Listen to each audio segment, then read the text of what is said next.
Welcome to the Better Baseball MLB DFS Playbook Podcast here, recording for Tuesday's 11-game main slate. James, Tuesday, always one of the biggest slates of the entire week. We've had some 14-gamers here, so I guess 11 games not all too bad, but it is a slate loaded with top-end pitching talent here. So deciding what starters to use, building the right stacks, all the good stuff's part of our DFS success here on a Tuesday.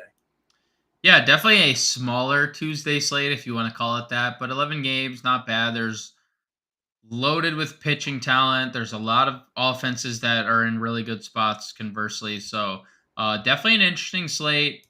One that, names we're not used to seeing at specific price tags that we'll get into pretty soon. So looking forward to diving into this one with you, John. Yeah, 100%. Why don't we get into Vegas totals here? Talk about the favorable spreads that we're looking at and any totals that we should be targeting here as well. Yeah, so when we take a look over at Viva Las Vegas, let's see. Marcus Sherman, the Chicago Cubs, minus 135. Ben Lively, your favorite pitcher in baseball, currently minus 165 up against the Rockies. The Cleveland Guardians, minus 225 up against the Oakland Athletics, sending Aaron Savale to the mound. The Dodgers with Clayton Kershaw on the hill, minus 150. There's like nothing else notable. No like giant. I guess Jordan Montgomery and the St. Louis Cardinals, minus 150 over Mackenzie Gore and the Washington Nationals. So let's go over and look at some over-unders, shall we? Sure. Let's see. 9.5 implied runs in the aforementioned Cards Nats game. 10 implied runs in Colorado Cincy, which was right on par with what we saw on Monday's slate. I think it closed at 10.5 on Monday. 9 implied runs, Arizona, Milwaukee. 9 implied runs, Dodgers, LA. Actually, that game has been bet down already since open to 8.5. So 3 games currently, 9 runs or more. Slate low is 7.5, Yankees and the Mariners. Well, let's dive into pitching here, James. Talking about our favorite top-end pitchers. You got to figure a game that is the 7.5 game total. You have Garrett Cole on the mound here against Seattle. We've been kind of targeting the Mariners for a lot this season. It's not the lack of name brand talent in their lineup, Julio Rodriguez, Jared Kelenic, and so forth here, but that lineup just really hasn't lived up to par for most of this year. Yankees are going to have to go up against Kirby, because certainly could be a tough matchup in their own right, but when you're looking at Nate Eovaldi at 11-1, Garrett Cole at 10-9, Clayton Kershaw at 10-5, and Framber Valdez at 10-2. How are you ranking out these top 4 starting pitchers tonight? Ranking them out, it's Cole and Eovaldi probably on the top tier, and Kershaw and Valdez just kind of how they're priced right below them. You just mentioned the thing about Seattle. Lance Lynn just struck him out 16 times in one game. Lance Lynn, a guy that you and I have picked on religiously this entire season. Yes. George Kirby did shut the Yankees down already this year. Just recently, actually. 8 scoreless innings, 3 hits. They didn't have Donaldson. They didn't have Stanton in that lineup. Not that either one of those guys are even coming close to hitting baseballs, but it is worth mentioning that those are 2 guys that can potentially hit baseballs. So I'll go Garrett Cole 1, Eovaldi 2, Kershaw 3, although, I guess the bullpen blew it in that game for him. He's still been really good, and then Valdez 4. You and I have talked about it a bunch, John. I don't know. The Framber is better than Javier in this sense, but they both feel like the strikeouts have been a little inconsistent lately. Yeah. And when I'm paying 10-2, I want premium strikeout upside. And Eovaldi coming off 9 strikeouts in his last start, Garrett Cole coming off 8 his last time out. I just feel like there's a higher ceiling on both those guys. Sure. And I agree with you. And in bigger slates, there's generally some value on the board that we can go to help us spend up for those top 2 guys. Right. I agree with you. I go Cole Eovaldi as my top 2 guys. Probably give the edge to Framber over Clayton Kershaw, but slightly for me. But it's kind of negligible there. Next tier down, Ober, Stroman, Kirby, Gore. When I'm talking about my favorite starting pitchers here, I like Stroman here at $8,900 going up against Pittsburgh. Dude, he's just so good.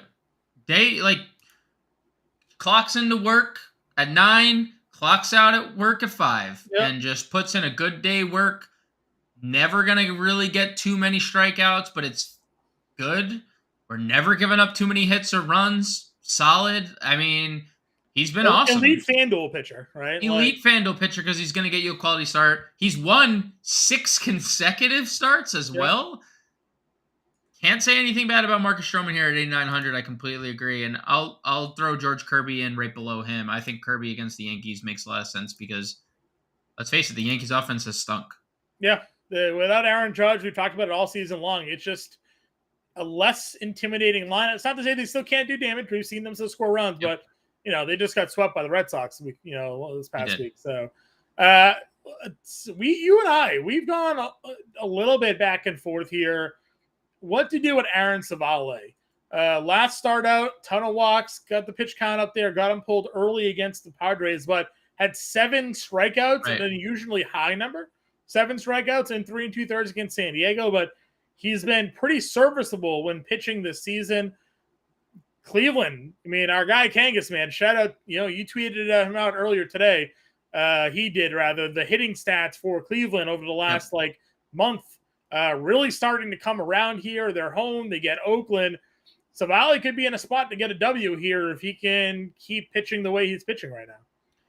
Yeah, it is an interesting spot. I mean, Oakland has the second highest strikeout rate against righties. They have the lowest OPS. They have the third lowest ISO. They have the lowest WOBA.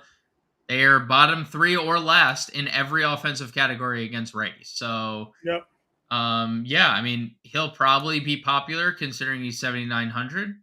And when you get past him, there's one elephant in the room, and he's facing his old buddies in Houston. And then the rest of the slate just falls off the cliff. So I think I could see Savale being pretty popular if people don't gravitate towards Justin Verlander at 73.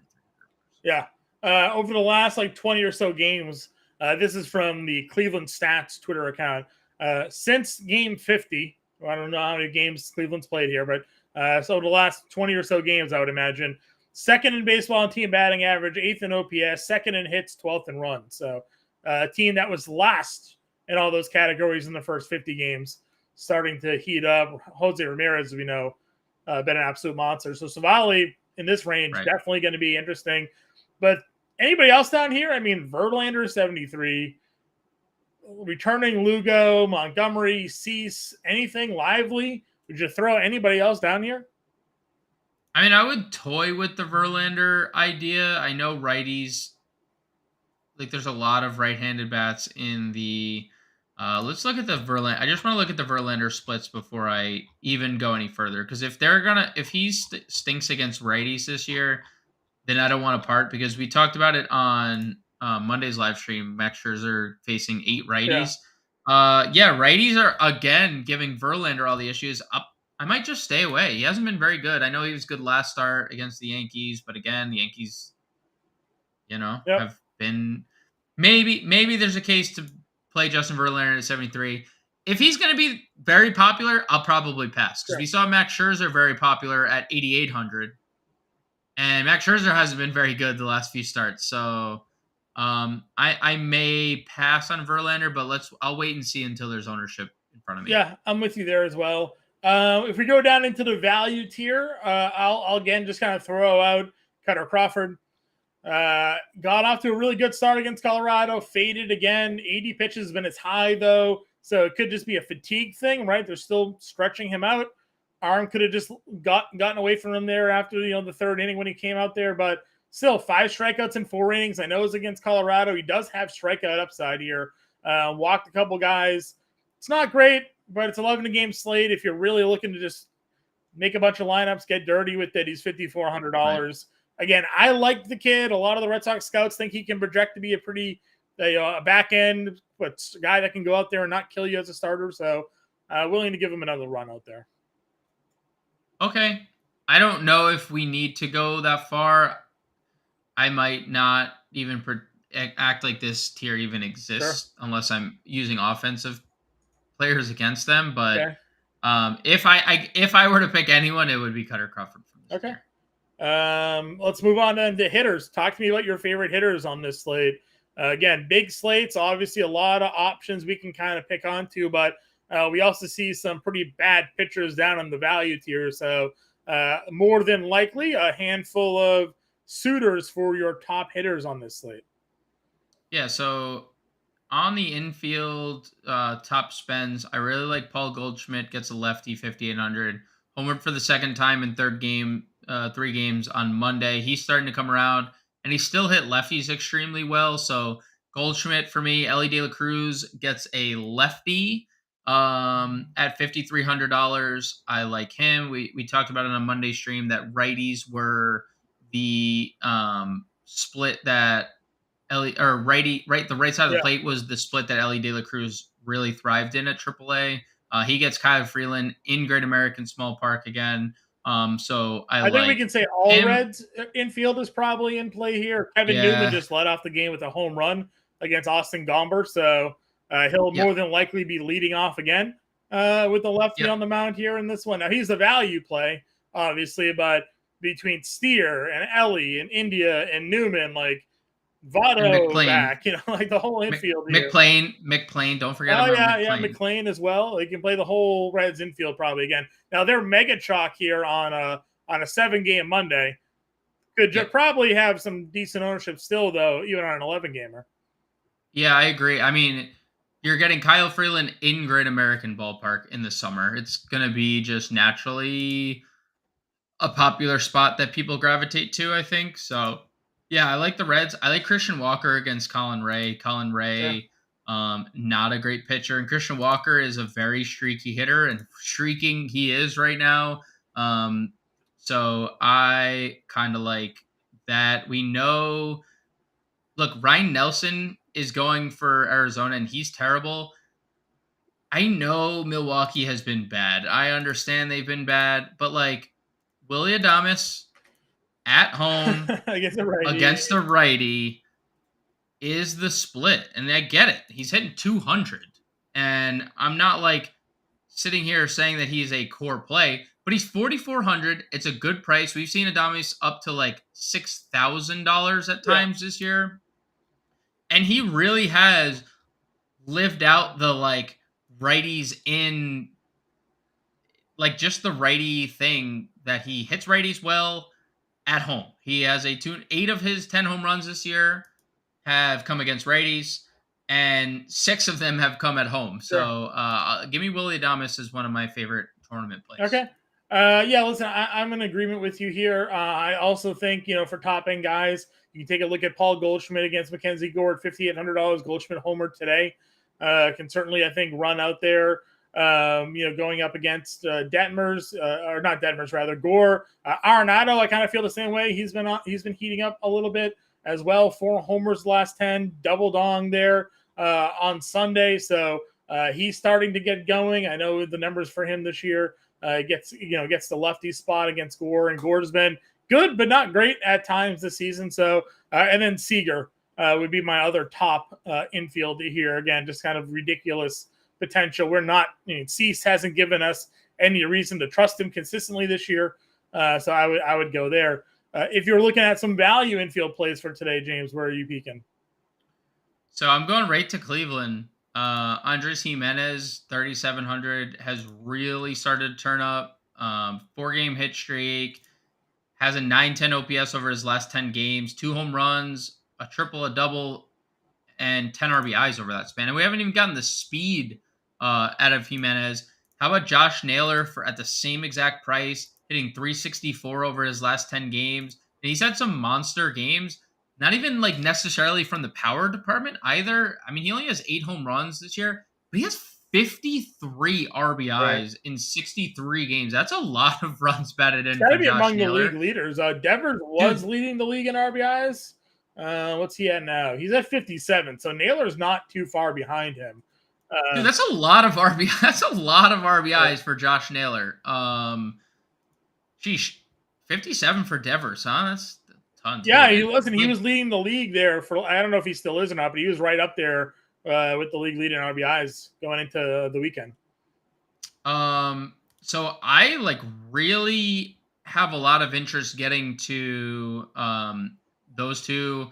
I'm okay getting to Heimer Candelario, who's starting to pick it up again. Back-to-back multi-hit games for Washington. He gets short of Montgomery. Jordan Montgomery has not been good at all. If Justin Verlander is going to continue to struggle with righties, I assume Houston's just going to run back to Jose Abreu and Yanier Diaz hitting in the middle of that lineup. So I like that stack as well. Yeah. For the Astros. Yeah, I'm with you there. I think we can certainly go there. Well, I've said like Cutter Crawford. You can also get some of these Twins guys in pretty cheap here. Sure. Crawford has proven to be hittable, despite the fact that I do like him as a talent. Kirilloff's pretty cheap. Lewis is cheap, so you can go to some of those Twins. We're not, Julian. We like the Twins generally. Yes. They don't always like us, but we do like the Twins. They never like us, John. They never. But they're definitely cheap enough that you can build some lineups around them. I think on this slate as well. Kind of just scrolling around here, seeing if there's any other maybe like noticeable. I imagine Henry Davis is still min price here. Davis is still min price. Now he'll get Stroman, and we'll see if he's even in the lineup or not. But looking at catcher position now, we generally find good matchups that we like to target. Stevenson is 3,500 against Freeland. That's a pretty good value play on this slate as well. You talked about Yanier. He's 33 against Verlander. Patrick Bailey's 3,200. So definitely some of our guys. Bo Naylor, John. Oh yeah, catching prospect for Guardians. Called him up. Yeah, $2,500. He'll be very popular. Yeah, that's a good call there as well. Bo knows, right? Power from the left side of the plate. So. Yep. Oh man. This is going to be your favorite slate of all time. We're playing Guardians. You love playing Guardians. We'll see if it's my favorite slate or not. We didn't mention Jose Ramirez. What is Jose Ramirez's price? 52. There we go. Yeah. He was under more like for quite a second there. Not so much here. So it should be a pretty interesting slate from a hitter's perspective. Obviously, always with 11 games. Lineups will come out. Value will open up. We'll see where people are set.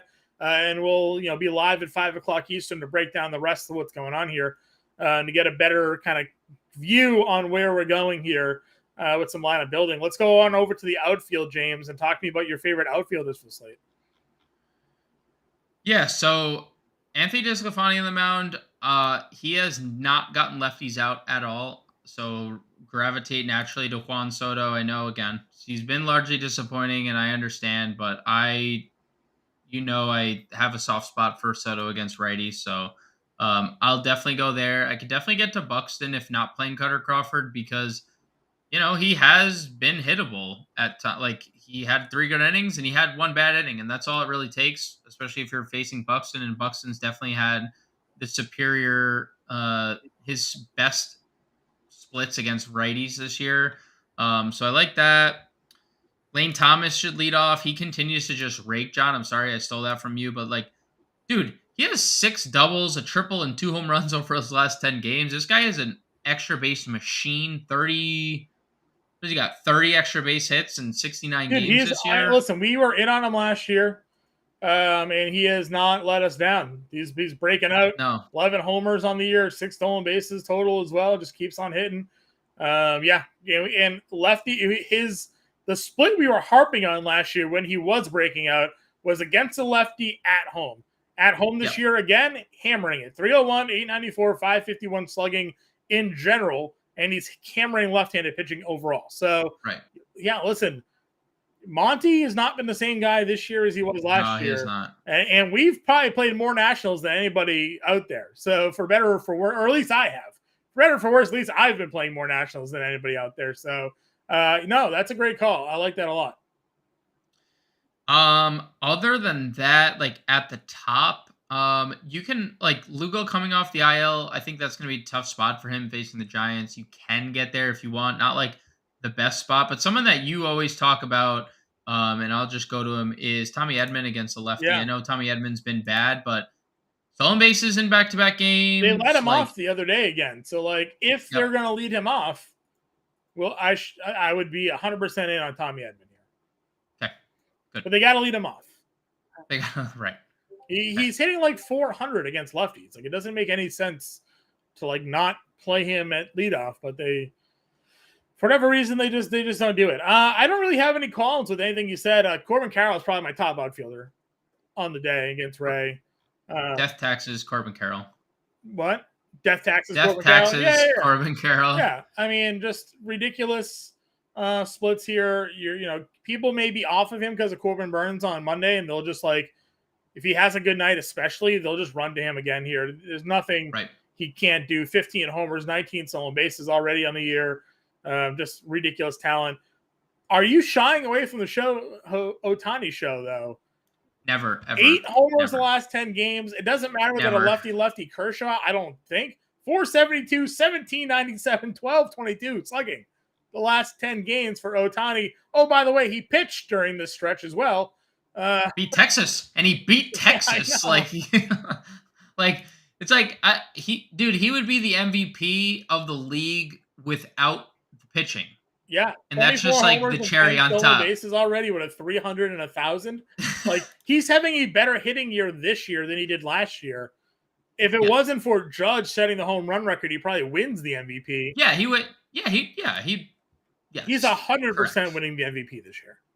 Yeah, it's not even. I don't even think it's. There's nobody. There's no circumstance that I see. Health. Right. As long as he plays a full season, there is no circumstance that I am currently seeing that he isn't the unanimous MVP winner this year. Has to be. It's. I mean, if we're doing this, like, forget it. Like if we're doing this, I was gonna say if he messes around and wins a batting title, and wins like 20 games this year or something like that, right? Like, dude, so I did this. I filled in for Colby Conway on the Fantasy Alarm podcast this week, and the opening segment was go look at the Angels team page, right? Their stats page. The only categories that Shohei Ohtani does not lead in for the Angels on both sides of the plate is saves and holds. Every other category he leads. Home runs, hits, average, RBIs, runs, strikeouts, pitching, wins, pitching, ERA, pitching. Every category he leads. Everyone except saves and holds. So why don't we just start getting him on his off days, like on the days that where he's getting side work? Just use him in high leverage situations, right? Just throw him in the ninth. Make sure you secure the game. So, yeah, I mean, obviously a different conversation for a different day, but he's the best baseball player we've ever seen. Yes. And they have 2 of them on one team. Yeah. And this might be their first winning year together, so I'm happy for them. I'll hold my breath. I'll see. Yeah, true. Hey, the pitching has held up. It has held up. It has held up. They need to figure out a way to make a trade to get one more guy, but Joe Adell. That's how you do it. Yeah, you float. You gotta let Joe Adell play to prove he's worthy of a trade. He did. He homered. Yeah, then they sent him. They sent him right back. They sent him down, and then they sent him right down. So listen, I'm with you there. Ohtani for sure. Soto, yep, in on him. Carroll, 100%. One of my favorite plays overall of the entire night. Can get there. If we're looking down for the value range, though, what are you kind of like keying in on down here, guys under 4K? So I just went like all the way down to see some prices, Sure. John. There's some interesting names. So Leotis Taveras, $2,800. Makes no sense. Jake McCarthy, Colin Ray, $2,800. Sign me up. Joey Weimer, $2,800. Against a lefty? All 3 of these. No, Weimer has a righty, unfortunately, but it's Ryan Nelson, so he might as well be a lefty. Like I was gonna say, Weimer hammers left-handed pitcher. Yeah, Weimer does hammer lefties. He's just kind of been hammering everybody lately, so I just threw him in the mix. Jordan Walker, who is raking right now. Raking. This is what we talk about with some of these guys where like, that's Jesse Winker, not Jordan Walker. Close. Clicked on the wrong pitcher. There's so many Walkers down here. JW, you did click JW. There he is. Waiting on these top guys with talent, right? Like Gunnar Henderson took a while, finally figured out white hot, scorching hot. Jordan Walker took a little bit, got sent back down, come back up, scorching hot. Probably won't see the minor leagues again. Not everybody's going to be Corbin Carroll, who just comes out of the gate, best player in the league. Mike Trout took a little bit to get going, right? Like Yep. Here we are with Jordan Walker now. A guy is going to be a stable in this lineup, hitting it for all the power that everybody had hoped for. Take advantage of the DFS price now. Remember Corbin Carroll for like the first 2-3 weeks of the season was like 3K, and James and I were like, thank you, I guess. I know, right? Like, every day we pumping Jordan Walker in your lineup at 3K, like we've been doing with Leodis Taveras for the last week, right? Like, play these guys when they're 3K. If DraftKings is forgetting about them, if their algorithm thinks that he's still in AAA, right? Like, and just take advantage of the discounts. Right. Yeah, he is too good to be 3K. He's one of my favorite values on the. And you know what? Like, Mackenzie Gore has solid upside, and he was really good earlier. He hasn't been the same guy of late. So Jordan Walker at 3K just feels stupidly mispriced. Yeah, I'm with you there 100%. I'll agree with all of those value plays. And again, Howard Bender will be on the playbook for everybody. James and I will be back live. We'll give a little bit more in-depth take here on our favorite values and top plays at each position as we move across. James, let's get into our Grandes, Gems, and Impemba imprint plays of the day here. Why don't you lead us off and run us down, starting off with your home run call? Yeah, so home run call, I'm going to go Ellie De La Cruz here. My top stack, I'm going to go with Arizona. I think they're going to get to Colin Ray quite a bit. I think my contrarian stack actually, you know what? I'm going to go with the Guardians as my top stack of the day. I know Guardians could have been your contrarian stack, but I was going to say I could probably use them as my contrarian stack. I'll use them as my contrarian stack. I'll go Guardians as my contrarian stack. My star of the day, I'll go Jose Ramirez. And my value play of the day, how about a little Bo Naylor? I mean, top prospect, was hitting pretty well at AAA, 486 slug, 12 home runs before the call up. Lefty gets Luis Medina, and Luis Medina's been bad. So I'll go Bo Naylor as my contrarian play. Okay. Home run call is going to be Ohtani for me. Just going to keep it rolling. Why not? Let's let it run out there. Diamondbacks are going to be my top stack as well. Did you say Diamond? No, you said Cleveland was your top stack, right? Diamondbacks. No, Diamondbacks. I went Diamondbacks top stack. Guardians. Diamondbacks. I agree with you. Diamondbacks will be my top stack there. The Reds will be in contention for that there as well. For me, contrarian stack here. I'm gonna run out. I think I'm gonna go St. Louis. Let's go St. Louis for a contrarian stack here against Mackenzie Gore. I like that. Star of the night's gonna be Corbin Carroll for me, and my value play of the night will go with Jordan Walker. That's a good one. 3K. Couple minutes left, James, in the show. Let's build a lineup for the people at home. Okay. What do we got cooking? Bo Naylor. That is literally, and Jordan Walker. Those are the first two people I plugged in. Jordan Walker. Those are the first two names. Yeah, those are the first two names I plugged in. What do we want to do a pitcher? Because I think you and I both were. It was either Cole or Evaldi for us. And Evaldi gives us 37.50. I'm just throwing that out there.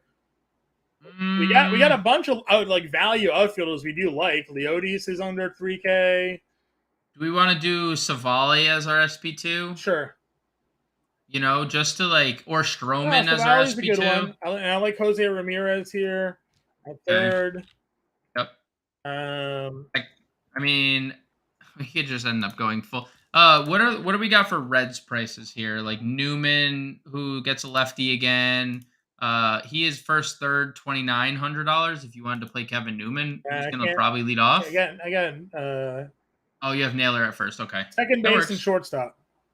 Second base and shortstop. 3,800. I put the Shohei Ohtani in our outfield. So second base. You want to go India at second base? Can we fit in a shortstop if we do that? 3K shortstop.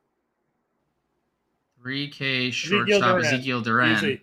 All right, guys, that's an example lineup for everybody here for the First Look podcast here. Again, James and I will be back live at 5 o'clock Eastern PM, breaking down the slate. Howard Bender's on your playbook. We'll be back live again, 5 o'clock, giving everybody updates on this lineup and all the happenings around the MLB. James and I will